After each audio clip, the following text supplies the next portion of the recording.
La esfera como símbolo de poder. La mente divina ubicó la capital del pueblo romano en una región excelente y templada para que se adueñara de todo el orbis terrarum. Vitruvio, Arquitectura 6. Antes de comenzar a ver los ejemplos de cómo se afianzó la idea de una esfera como símbolo de poder, debemos comentar al menos de forma breve las bases romanas por las cuales transcurrieron las ideas anteriores vistas en el capítulo 2, puesto que el paso de la palabra mundo griega como referencia al cosmos a ser referencia de la Tierra y los habitantes de una región, o al menos eso nos cuentan, pudo comenzar por los tiempos de Cicerón, para luego discurrir entre Plinio el Viejo, Manilio y Germánico, entre otros, cuyas filosofías descendían de la de los griegos, principalmente por admiración a sus conceptos filosóficos y metafísicos, más que matemáticos. Es así que la palabra mundus pasó de denominar a la esfera celeste, cosmos o universo, a denominar la Tierra y el conjunto de sus habitantes, sin olvidar que la tradición griega anteponía la igualdad del universo con todo lo demás, y este cambio o adaptación se produce claramente en época imperial, 27 a.C. a 476 después de Cristo, para llevar este entendimiento a los sentidos más comunes y populares y no solo a la élite intelectual. Ocurre algo similar con la palabra orbis, hoy claramente significante de globo o esfera, pero como ya hemos visto en capítulo 2, también significa redondo o circular. Esta palabra pudo ser usada en el sentido de globo por Plinio el Viejo en Naturalis Historia, mencionando orbis terrarum allí y que posteriormente significó la denominación de ciertos mapas como mapas OT o mapas orbis terrarum. Aunque al principio estos mapas no caracterizaban una Tierra esférica, sino circular. Y uno de los primeros en realizar esta caracterización fue Isidoro de Sevilla, arzobispo católico, que en Etimologías 14.2 dijo lo siguiente: se dice orbe por la redondez del círculo, porque es como una rueda, pues por todas partes el océano, fluyendo, rodea su círculo. A la derecha podemos observar una representación del siglo XI de un mapa mundi T en O de Isidoro de Sevilla. Tanto Plinio como los demás que argumentaban la esfericidad terrestre se basaban, como dijimos, en las filosofías griegas de la esfericidad o la forma de lo perfecto, como en los clásicos argumentos que también hemos mencionado, como la sombra en un eclipse o los barcos que desaparecen por el horizonte, siendo que primero desaparece el casco y luego el mástil, y la imposibilidad de ver ciertas estrellas cuando alguien se desplaza de zona. Para Plinio estos eran argumentos de la realidad, como vemos acá. Plinio el Viejo, Historia Natural 2.2, la forma del mundo es redondeada a modo de un globo perfecto. Su nombre principalmente y el común acuerdo de los mortales en llamarle globo lo demuestran, así como también argumentos de la realidad. 2.164. Que el mundo es redondo lo prueba el hecho de que desde los barcos no se divisa la tierra, a pesar de que desde los mástiles de los barcos es perfectamente visible, y también que cuando se va alejando una nave, si se ata en la punta del mástil algo que brille, da la impresión de que se hunde poco a poco hasta que se oculta. 2.177. Se entiende que la forma de la Tierra es la de un globo. Efectivamente, no cabe duda de que los astros de la zona septentrional, que para nosotros nunca se ponen, no resultan visibles para los del otro lado, porque la forma del globo terráqueo lo impide. Por supuesto que estos argumentos hoy están rebatidos claramente, pero por aquel entonces, y todavía en la actualidad, para algunos eran suficientes para confirmar sus creencias científicas, filosóficas y metafísicas.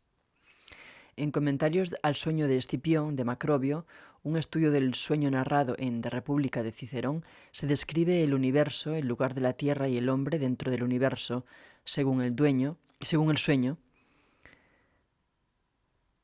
en donde, como venimos viendo, el universo es esférico, con una Tierra siendo su centro, rodeada de varios cielos o esferas.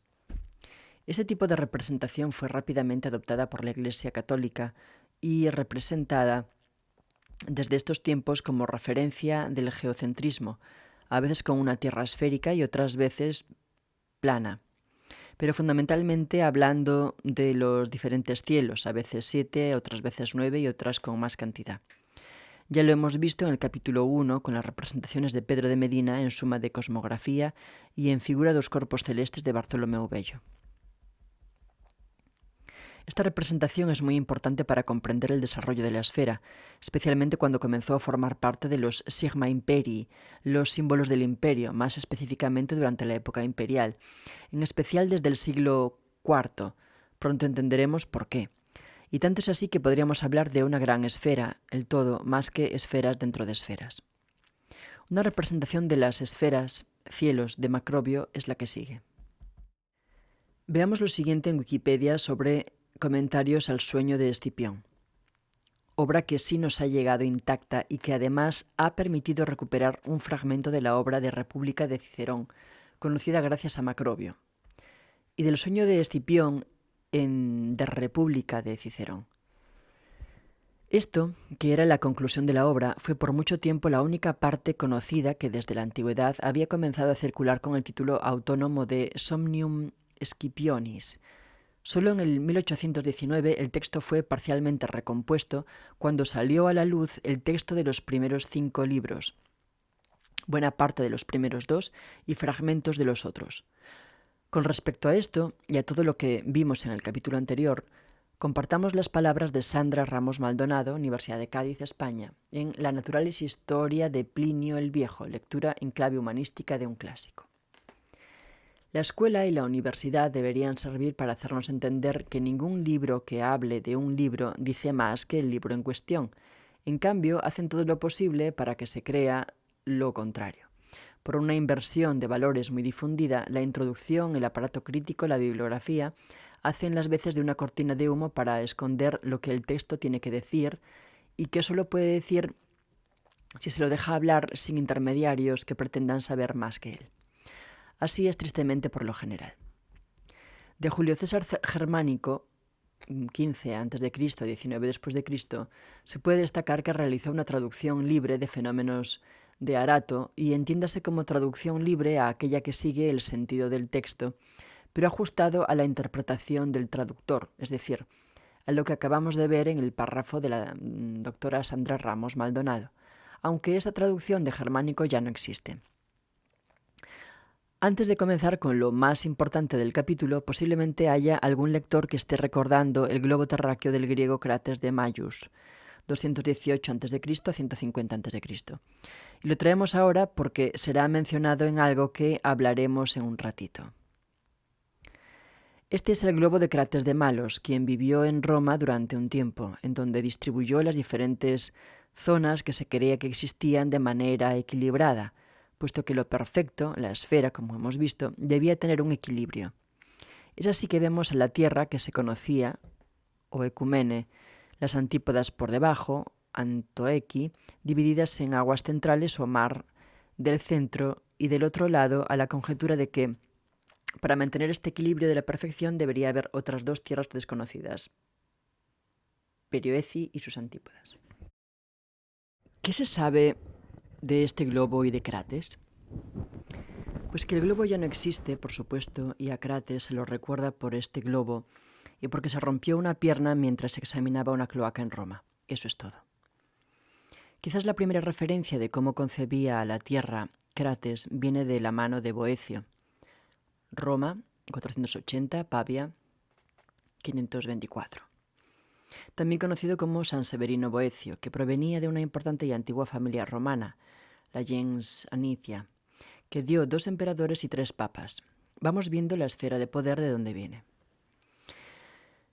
Reconocido como mártir de la Iglesia Católica, es referido como el último romano, el primer escolástico, según Wikipedia, lo cual esto es sumamente interesante, pues comienza a mostrar algo del pasaje desde el dominio romano en todos los ámbitos de la vida al dominio de la Iglesia con su cristianismo. La escolástica es una corriente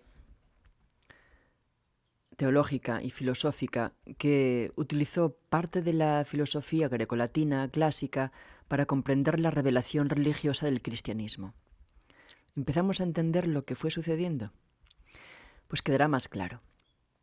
La mejor referencia que hemos encontrado hasta ahora de Boecio es una miscelánea, texto que trata diferentes temas, a veces mezclándolos, que abarca a Cicerón, Macrobio y Plinio el Viejo, y contiene imágenes de un mapa OT, como el que hemos visto anteriormente, una representación del comportamiento de las aguas con la tierra.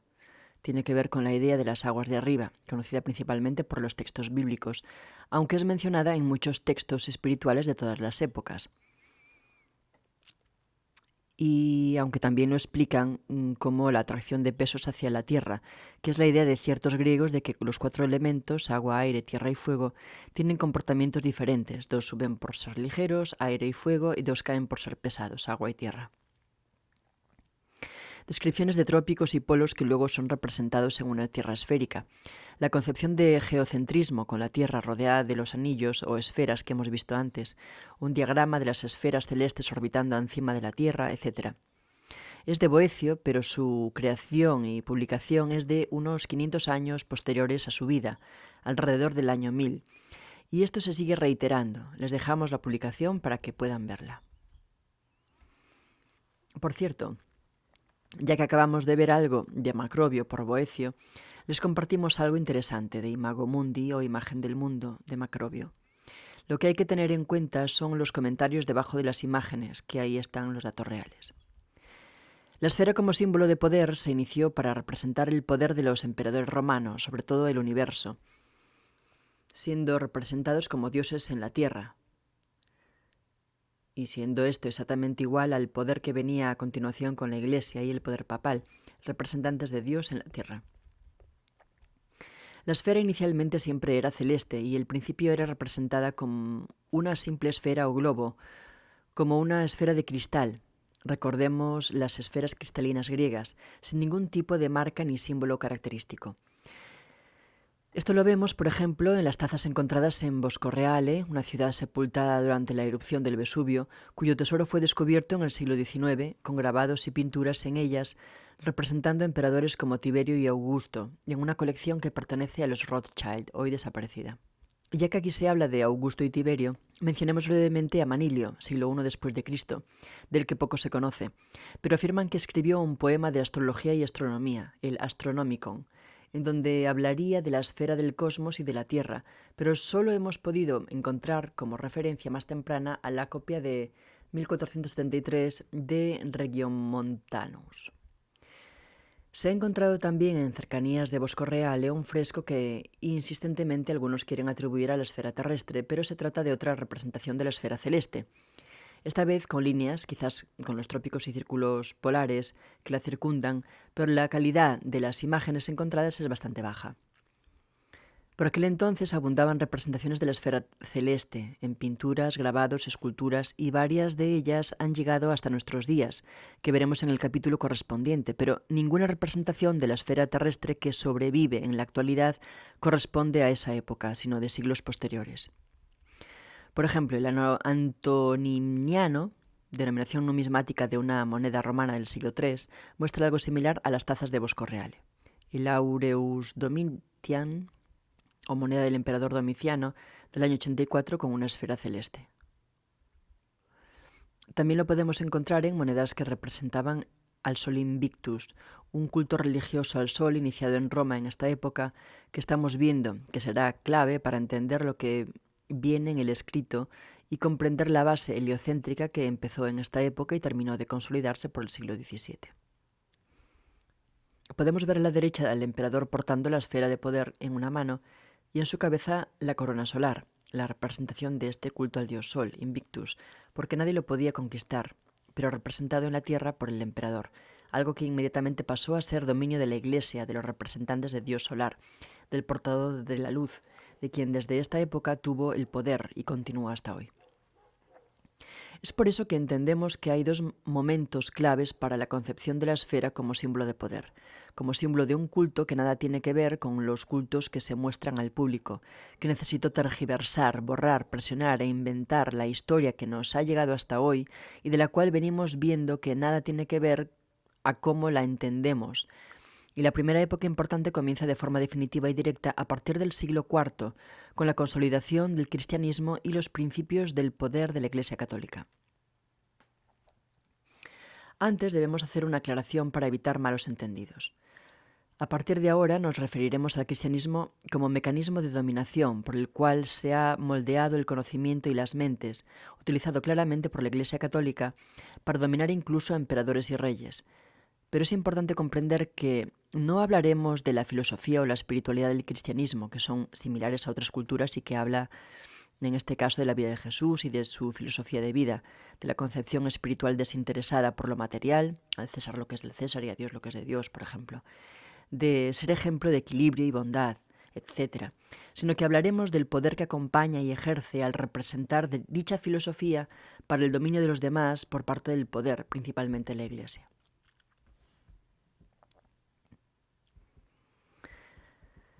Cuando eres el representante de una creencia que rápidamente se metió en la vida de las personas, puedes hacer con ellas lo que quieras, y es a este poder al que nos estamos refiriendo, a veces como cristianismo, otras como Iglesia católica o simplemente Iglesia, pero generalmente como Vaticano, pues esa referencia podrá hacer ver que este poder del que hablaremos es el mismo que el de hoy.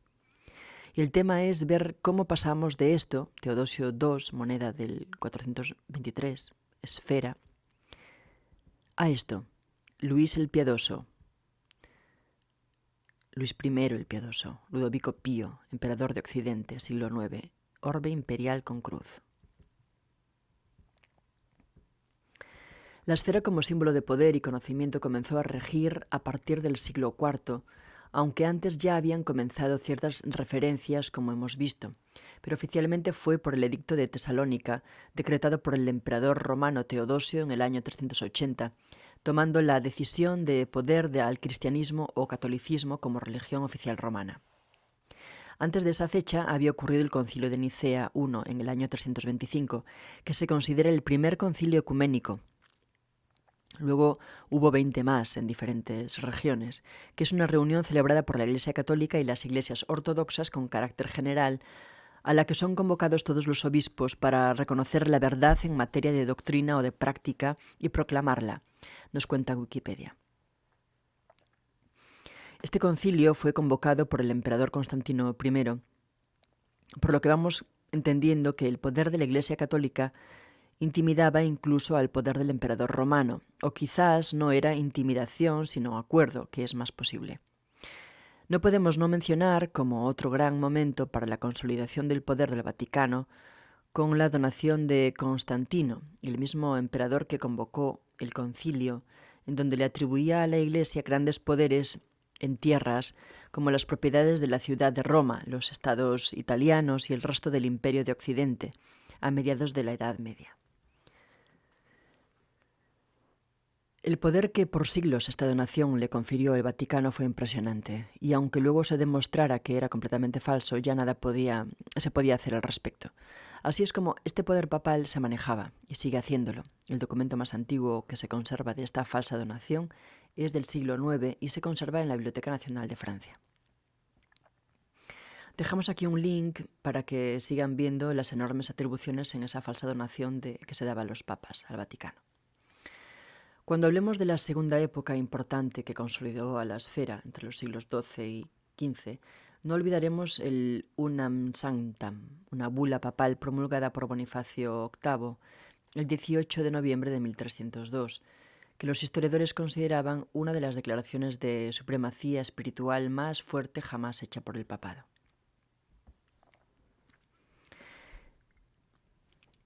El Concilio de Constantinopla, primero, se celebró en el año 381, luego del Concilio de Nicea I, y fue producto de la separación con cristianos que negaban la divinidad de Cristo. Este concilio fue importante ya que consolidaba el poder del catolicismo en el Oriente, ya que siempre con la misma treta lograban más poder en la división. Siempre el resultado era la concesión de más poder a la Iglesia y, de paso, seguir capturando otras zonas con la doctrina católica. Esto lo vemos claramente con el nestorianismo, que enfrentó a Nestorio una vez que fue proclamado obispo de Constantinopla con Cirilo de Alejandría, y ese enfrentamiento terminó en el concilio de Éfeso del 431.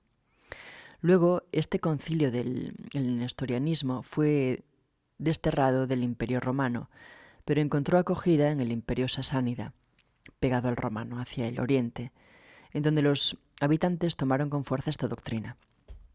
Es decir, el cristianismo de a poco tomaba el control de más imperios y tierras, y a partir de supuestas diferencias que se generaban. Esto es así hasta el día de hoy. La otra forma de tomar el control de una región, sus líderes y sus habitantes a través de la infiltración inocente, es decir, lograr poner en algún cargo importante, ya sea político, religioso o de educación, a una persona o varias que poco a poco vayan cambiando el modo de pensar, ideología o religión. Y esto lo veremos con lo ocurrido en China y los jesuitas.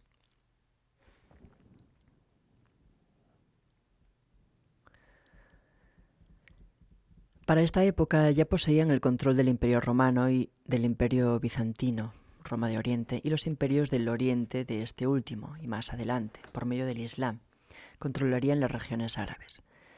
De ahí que las primeras traducciones supuestas de los textos griegos que hemos visto sean compartidas entre los bizantinos y los árabes, y más tarde se trasladaran a Al-Ándalus, España, por lo cual estos textos fueron ganando lugar en toda Europa, dando lugar a esa segunda época importante que hemos mencionado.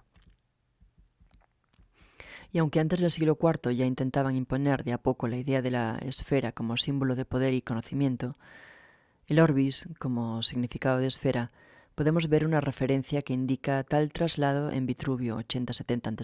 a 15 a.C., un arquitecto e ingeniero romano famoso por El hombre de Vitruvio, de Leonardo da Vinci. Ya veremos obras de Da Vinci acentuando lo que venimos viendo, que muestra la importancia de la esfera y el ser humano, tal como vimos con las filosofías griegas, con su esfera de influencia y su igualdad con el cosmos. Pero el más importante en cuanto al tema en cuestión es el libro de arquitectura de Vitruvio, dedicado al emperador Augusto de esta forma. Cum divina tua mens et numen imperator Caesar imperio potiretur orbis terrarum. Cuando tu voluntad y tu inteligencia divinas, César emperador, te hicieron dueño del imperio del círculo de la tierra. Hace referencia a un mundo plano y redondo como una rueda, tal como Agripa, general y político romano, bajo las órdenes de César Augusto, le había enseñado, tal como vimos con Anaximandro y su tierra torno en Polia. Esta identificación del emperador como dueño de toda la tierra fue poco a poco siendo interpretada y presentada ya no como el orbis círculo, sino como el orbis esfera, para el momento en que Magencio, hacia el 278-312, era emperador romano de Occidente. Ya estaba claramente impuesta la esfera, como vemos con el descubrimiento de los cetros del emperador, escondidos antes de la batalla contra Constantino. Como vemos, aún no poseían la cruz arriba, símbolo del poder católico, pero ya la esfera había suplantado al círculo. Fue este mismo emperador Augusto quien construyó el Miliario de Oro, un monumento muy similar a una torre de los vientos y que indicaba el comienzo de todos los caminos desde Roma hacia el resto del mundo. No se conserva en la actualidad, pero sabemos que las torres de los vientos y fundamentalmente las terminaciones tipo empolia sugieren que no tenía ninguna terminación encima, pero luego por los siglos XVI y XVII fue representado con una esfera encima. Podemos ver esto en la tabla peutingeriana, realizada supuestamente en el siglo IV, puesto que la copia más antigua conservada es del siglo XIII, en donde se encuentran representadas todas las rutas hacia las tierras conocidas desde y hacia Roma, y en cuya parte romana podemos encontrar la representación del emperador sosteniendo una esfera.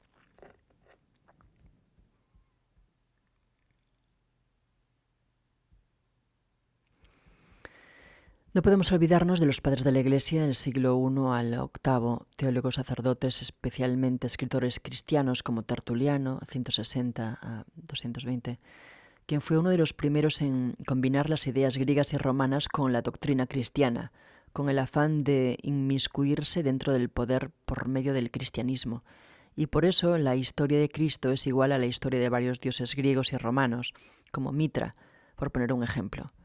Es desde aquí que el poder católico adopta los ritos y la adoración al Sol, a Saturno y especialmente a la esfera. No por nada el tocado papal lleva por nombre Mitra.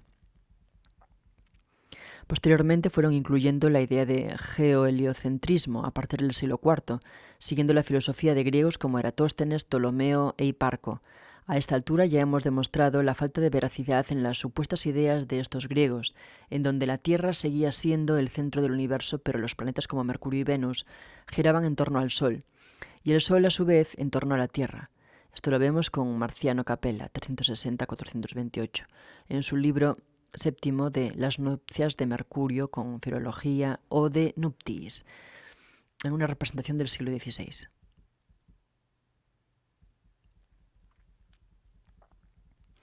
De a poco el concepto de la esfera como símbolo de poder y conocimiento fue ganando terreno en el ámbito religioso, político y de las artes, y siempre ha estado la Iglesia Católica detrás con su verdadera religión, el culto al Sol, el Sol Invictus. Y para eso debían primero consolidar la idea de la esfera terrestre para luego destronar al geocentrismo y poner al heliocentrismo como referencia absoluta, al portador de la luz como centro. Por supuesto que alguien puede estar pensando que en realidad la Iglesia abogaba por una tierra de forma plana, tal como aparece en la Biblia, pero lo que estamos viendo son sus verdaderas intenciones, llegando al resultado final expuesto en el primer capítulo y su consecución en los siglos posteriores, con el dominio total de la parte científica, necesaria para consolidar la verdadera doctrina y disipar así a los detractores. Que algo quede claro, una cosa es lo que le representan a la sociedad y otra la verdadera intención detrás. Puesto que estamos y seguiremos viendo que fue el Vaticano quien siempre tuvo el control de los textos, prácticamente todos los que existen hoy aparecieron entre los siglos XII y XV.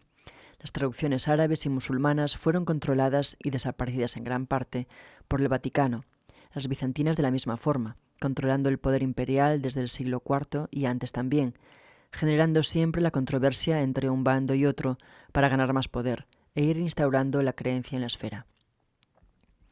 Ya lo dice la misma Biblioteca Nacional de Francia en una parte de la exposición en su museo que intenta aún hoy afianzar la idea de la esfera y que puede verse en su web.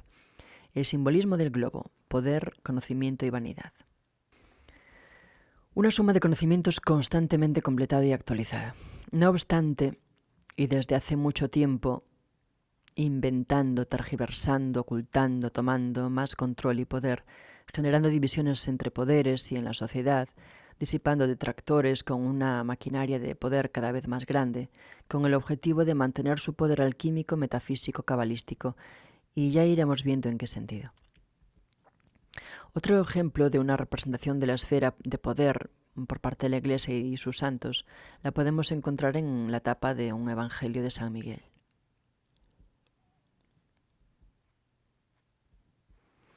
En la abadía de Capua, construida entre los siglos VI y XII, dedicada a San Miguel, encontramos lo siguiente. Ahí podemos ver al arcángel San Miguel sosteniendo una esfera de cristal, esfera que veremos en más de una ocasión y que tiene mucho que ver con el arte de la adivinación, la astrología y la filosofía hermética, filosofía que rápidamente fue tomada por la Iglesia junto con varios ritos y cultos egipcios. Podemos ver a Jesús y a San Miguel con el sol sobre su cabeza, tal como Ra, el dios egipcio del sol, especialmente por medio del Islam. Aquí en otra representación del siglo XI.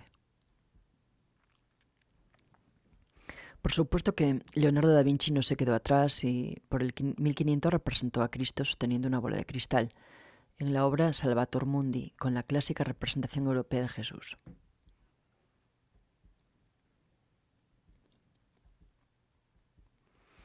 Incluso en la actualidad podemos encontrar una bola de cristal con todo su simbolismo en la Antártida y podemos notar su parecido a la representación del miliario de oro del que hablamos antes, porque nada es casualidad. En la Basílica de San Martín, Francia, encontramos otra representación de Cristo con dos esferas iguales a su lado, símbolo de que el cosmos y la Tierra son iguales. Otra estatua de Cristo sosteniendo una esfera.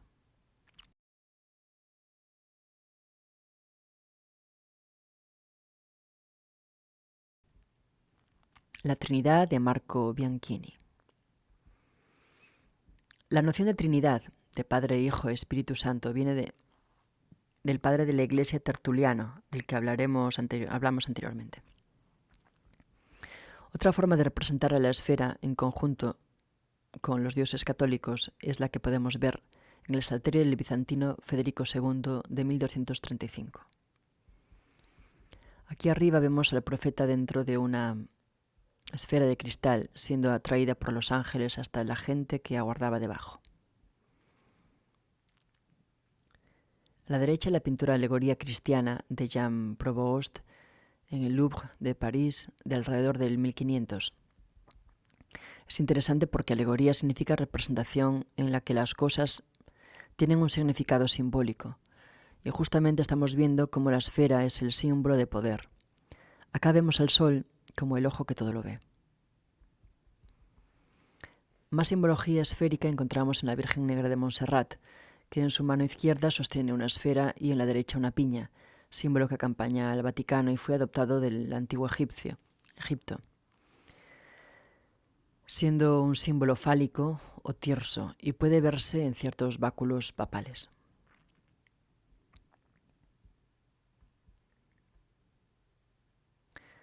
No por nada la esfera y la piña pueden encontrarse juntas en el patio de Belvedere en el lado norte de la Basílica de San Pedro del Vaticano. Y hablando de emperadores y la simbología esférica, podemos ver a Leoncio, emperador romano de Imperio Bizantino en el siglo VII, con su orbe en la mano izquierda. Wenceslao III de Bohemia y Carlos II de Hungría.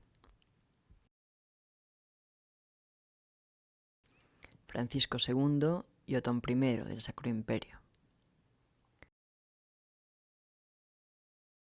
Otón III del Sacro Imperio.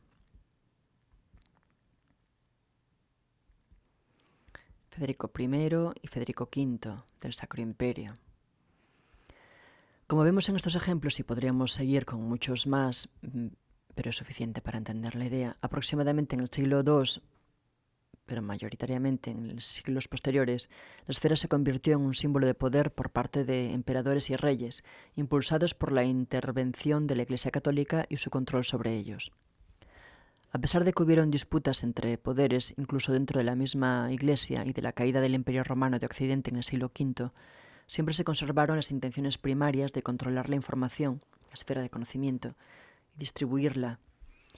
Y si no era suficiente el control mediante el cristianismo, la amenaza de excomunión y a veces el acto de excomulgar directamente, o la presentación de documentos falsos como la donación de Constantino, eran suficientes para conservar esas intenciones intactas. Y si aún esto no era suficiente, siempre quedaba el recurso de la guerra y la destrucción, y cualquier excusa barata era suficiente. De guerras hablaremos luego cuando veamos las cruzadas y los templarios, por ejemplo, y de destrucción claramente nos referimos al principio de este control y manipulación, y es que la Biblioteca de Alejandría fue siempre el objetivo principal si se quería controlar gran parte del conocimiento de la época, y así poder destruir y tergiversar los documentos.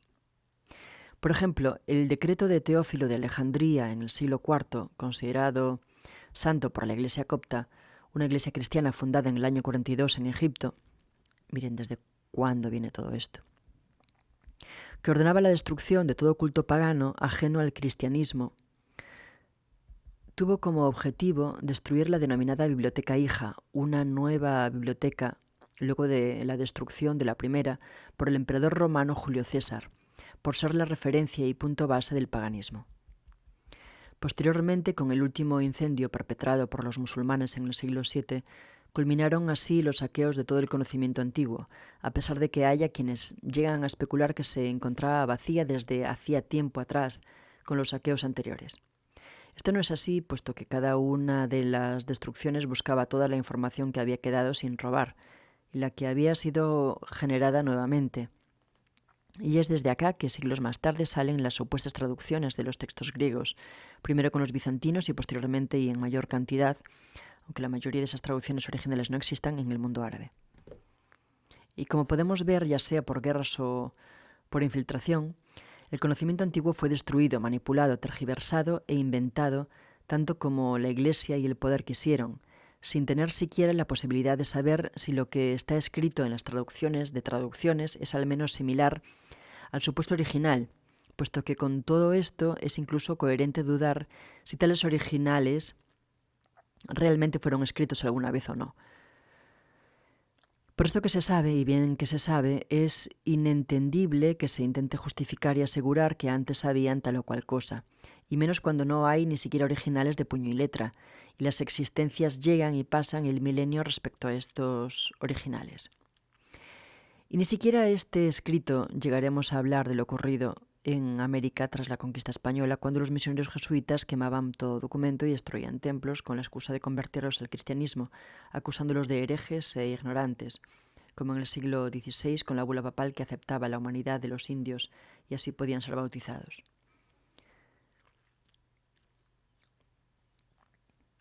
Entre los siglos V y IX no hay tanto para rescatar del tema que estamos tratando, más allá de que las primeras traducciones de los textos griegos fueron realizadas entre los siglos VIII y IX al árabe, debido posiblemente a las invasiones musulmanas a la península ibérica en el siglo VIII y al imperio bizantino del siglo VII. Por este entonces es cuando se escribe la mencionada donación de Constantino, ya que los estados italianos habían sido invadidos y el poder del Vaticano tenía que seguir. Destacaremos, sí, los Beatos, códices manuscritos que son copias del primer comentario al libro del Apocalipsis del Beato de Liébana del año 776. Algunos de ellos con interesantes obras artísticas iluminadas en su interior. Como ejemplo vemos la copia de Gerona del año 975, a página completa, para poder apreciar la palabra mundus que describe la pequeña esfera que sostiene a Cristo en su mano derecha.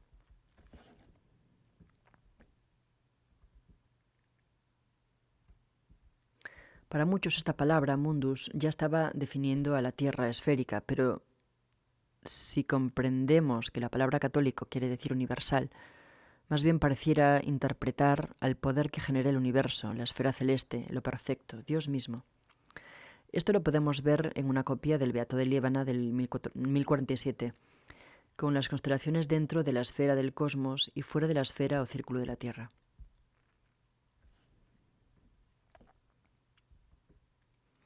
Y precisamente dentro de la misma copia podemos observar la interpretación de la Tierra en un clásico mapa OT con las aguas rodeando el mundo. Está claro que en el Beato de Liébana y sus copias posteriores están basadas en los relatos bíblicos, cuya tierra es descrita como plana, recordando que una cosa es lo que le entregan a la gente común y otra es la verdadera religión de las altas esferas de poder. Aquí una copia de 1047. También podemos mencionar al De Natura Rerum, de la naturaleza de las cosas, de Beda el Venerable, 672 al 735. Un padre de la Iglesia que separó la concepción del tiempo de antes de Cristo y después de Cristo. Calculó la edad de la Tierra, cuya creación estimó en casi 4.000 años